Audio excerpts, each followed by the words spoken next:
My mother-in-law called me a housemaid, so I let her celebrate her birthday at my villa. Have you ever been called a housemaid by your own mother-in-law? And I don't mean as a joke. I mean with real judgment, like she actually believed that's all you were worth. I was standing in her kitchen, setting the table like I always did, trying to be helpful, respectful part of the family. And then, in front of a room full of guests, she said it. She's more like the housemaid than the daughter-in-law. They laughed. I didn't. I stood there, heart pounding, smile frozen, pretending I didn't just feel utterly erased. But I didn't say a word. I didn't fight back. 'Cause deep down, I knew something she didn't. I was building something. And 2 years later I handed her the keys to my villa. Yes, my villa, and said, "We thought it'd be perfect for your birthday." And the look on her face. Let's just say it was worth every sleepless night and silent tear. But before the champagne flowed and she gave her speech from my balcony, let me take you back to the exact moment she looked me in the eye and made me feel like nothing more than the help. Part 1. The insult. I wasn't trying to be impressive. I wasn't looking for applause. I just wanted to belong. From the very beginning, I knew I wasn't what Daniel's family expected. They came from money, country club memberships, family business dinners, designer everything. I came from a small town, modest beginnings, and the kind of values that teach you to say, thank you, twice when someone opens a door. Daniel didn't care. He loved me for who I was. But his mother, let's just say, I was never enough in her eyes. Still I tried. I showed up early to family events, brought home-cooked food even when they had a caterer, helped set the table, clear the dishes, refill the wine. Not because I had to, but because I wanted to be part of something. I kept telling myself one day, she'll see I'm not beneath her. I'm just different. But that day never came. Instead, this day did. It was a warm Sunday afternoon. One of those big family gatherings with too much food, not enough chairs, and laughter echoing from every room. I was in the kitchen, carefully laying out place settings for brunch, making sure everything looked just right. And that's when I heard it. Clear as day. Loud enough for the room to hear. She's more like the housemaid than the daughter-in-law. My hand froze over a plate. I looked up and saw her, my mother-in-law, grinning over her glass of wine as she said it to her friend. Few others chuckled. One even nodded in agreement. I couldn't move. It wasn't just the words. It was the way she said them, so casual, so effortless. Like reducing me to help wasn't cruel, just true. Have you ever had someone say something in front of others that cut so deep, you couldn't even speak? Your face flushes, your stomach knots, and the only thing you can do is stand there, wishing the floor would open and swallow you whole? That was me. I wanted to cry, to scream, to storm out. But instead, I swallowed the lump in my throat, finished setting the table, and quietly stepped outside. I didn't say a word to Daniel. Not then. I didn't want to ruin the day. Isn't that wild? I was the one insulted, but I didn't want to make a scene. I sat in the garden with my hands folded in my lap, replaying her voice over and over. The housemaid. That was what she thought of me after all this time. But here's the thing, that moment didn't break me. Planted a seed. Because when someone tries to make you small, you have a choice. Believe them, or build yourself into something so undeniable, they'll have no choice but to look up to you. What would you have done if you were in my place? Would you have stayed silent, spoken up, walked away? Tell me in the comments. I really want to hear your heart. Because I know I'm not the only one who's had to smile through something that stung like hell. And as for me, that day in the kitchen was the last time I ever let her define my worth. In part 2, I'll show you how I took that insult and turned it into the beginning of everything she never saw coming. Part 2, the shift. You know that kind of hurt that doesn't make you scream. It just makes you still. After my mother-in-law called me a housemaid, I didn't lash out. I didn't cry in front of anyone. I didn't even tell Daniel. I just went quiet. But that silence, it was the kind that builds something. Something solid. Something sacred. Because if she saw me as the help, then fine. I'd help myself, to a life she could never control. The next morning I woke up early, brewed a cup of coffee, and pulled out the notebook I'd been avoiding for months. My business ideas, designs, and sketches. See, I had always loved interior design. I had an eye for space, light, and emotion. But I'd shelved that dream the moment I married into Daniel's world. His family already saw me as less, and chasing a creative path felt too uncertain. But now, I had nothing to prove to them, only to myself.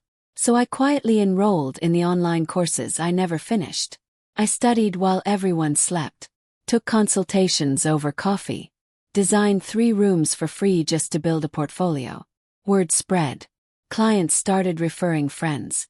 Charged a little more, then a little more. And slowly, I began building a name that had nothing to do with Daniel's last name. And I didn't say a word to anyone. No social media announcements. No family updates. It was just mine. My joy. My project. My growth. 2 years passed like that. Late nights, tired hands, fulfilled heart. And one afternoon, I looked at the numbers and realized something wild. I could finally afford to buy my dream property. Not a townhouse. Not a rental. Villa. Modern, sunlit, elegant. Had space for clients, space for me, space to breathe. I signed the papers in silence. Moved in without fuss. Planted herbs by the window and made every corner my own. Not even Daniel's family knew. I didn't need their validation anymore. And then one day, I overheard a conversation that stopped me mid-step. We were at another family gathering, this time at Daniel's cousin's house.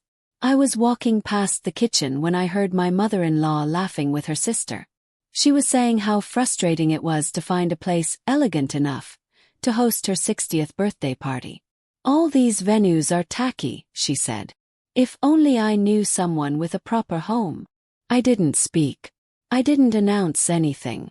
But in that moment, the idea landed. Not out of spite. Not revenge. But something else entirely. A moment for grace. A moment for truth. A moment I would never forget. So now I want to ask you. Have you ever worked on yourself in silence, only to one day realize you've built something extraordinary while they weren't even watching? Have you ever felt that quiet moment of pride where you knew? And that was enough. Share it with me in the comments. I read every one. Truly. Because what came next wasn't just a birthday party. It was the most unexpected plot twist of my life. In part 3, I'll tell you exactly how I handed her the keys. And watched her walk into the house she once believed I'd never deserve. House with Garden Part 3. The invitation. Have you ever imagined the perfect moment? Not to get even but to reclaim your worth. I didn't plan for it. I wasn't waiting for a chance to make a statement. But sometimes life offers you the kind of opportunity that writes itself. And all you have to do is say, yes. After overhearing my mother-in-law complain about not having a venue fancy enough for her big 60th birthday, I sat with the idea for a while. I didn't act immediately. I didn't even tell Daniel at first. But late one evening, as we were sitting on the couch watching TV, I turned to him and said, "What if we hosted the party somewhere special?" He raised an eyebrow. "Where?" "A hotel ballroom." I shook my head and smiled. "No, I know a place. Leave it to me." And he did. I arranged everything. Catering, musicians, florals, a soft white and gold color theme. Elegant. Understated. Aimless. The kind of party she would be proud to host. Even if she didn't yet know where she was hosting it. I sent formal invitations with a pickup address for a shuttle service and a message that said, "Prepare to be surprised." Nobody asked questions. They were used to me working behind the scenes, organizing things quietly. Suited me just fine. When the shuttle arrived at the villa, the sun was just beginning to set. The stone facade glowed in the amber light, and gentle music played through the outdoor speakers. It was peaceful, refined, everything she had dreamed of and never imagined I could create. As the car door opened, I watched her heels hit the driveway. She looked up at the house, taking in the wide windows, the clean architectural lines, the landscaped garden that wrapped around the terrace. She blinked in disbelief. Whose home is this? Daniel glanced at me, confused. I walked forward, steady and calm. My heart was racing, but my smile was soft and sure. It's mine, I said. Welcome to my home. Her mouth parted slightly, as if she was about to say something, but no words came. Just silence. And in that silence, something shifted. She didn't argue. She didn't joke. She just walked slowly through the doors, looking around, taking it all in. And I let her. Because this night wasn't about making her small. It wasn't about proving her wrong. It was about honoring myself, the woman she once called a housemaid, by showing up fully in the space I created with my own hands. I wonder, if you had been in my place, would you have reminded her of what she said all those years ago? Would you have thrown her words back at her? Or would you have done what I did? And simply opened the door? Tell me in the comments. I'd love to hear how you would have handled it. The rest of the evening went beautifully. Guests were wowed. The food was perfect. The speeches were heartfelt. People complimented the decor, the atmosphere, the view. None of them knowing that I had designed every inch of it. And she smiled. She laughed. She mingled. But I noticed she never once asked how I did it. Maybe she didn't want to know. Or maybe, deep down, she already did. That night, as she raised her glass for a birthday toast on my terrace, I stood in the background, heart full, not with pride but with peace. But what happened later, after the guests had left and the music faded? That's when the real conversation began. And in part 4, I'll tell you exactly what she finally said. And the words I never thought I'd get to say back. Sparkles Part 4. The Transformation. You know how people say silence can be louder than words? Well, that night, my silence echoed through every hallway of that villa. After the last glass was filled and the final toast made, something had shifted. Not just in the room but in her. My mother-in-law, the same woman who once called me a housemaid, like I wasn't even worthy of a title, suddenly started to speak to me. Differently. There was no apology. Not directly. But there was something else. Cautious respect. She spoke slower when she addressed me. She listened when I spoke. She even pulled me aside at one point during the evening, her eyes wandering the space as she said, "You really have an eye for this kind of thing." I just smiled and said, "Thank you. I love what I do." That was enough. And the truth. I no longer needed her approval. That was the real transformation. Not the villa, not the career shift, not even the moment of poetic justice at the front door. It was me. It was the woman I had become. The Ava who once flinched at backhanded comments now stood tall in silence, letting her presence do the talking. I didn't gloat. I didn't drop snide remarks or rehearse the perfect takedown. Instead, I hosted with warmth. I guided guests through the space with grace. I laughed with my friends, checked in with the chef, and made sure her night was everything she dreamed of. Because my success wasn't about her. It was about reclaiming the story she once tried to rewrite for me. And you know what made my heart completely full? Later that night, as the guests began to say their goodbyes and the candles burned low, Daniel found me standing on the terrace alone. He wrapped his arms around me from behind, kissed the side of my head and whispered, "I've never been prouder of you. Not just for this place, but for how you carried yourself tonight." That moment was my real reward.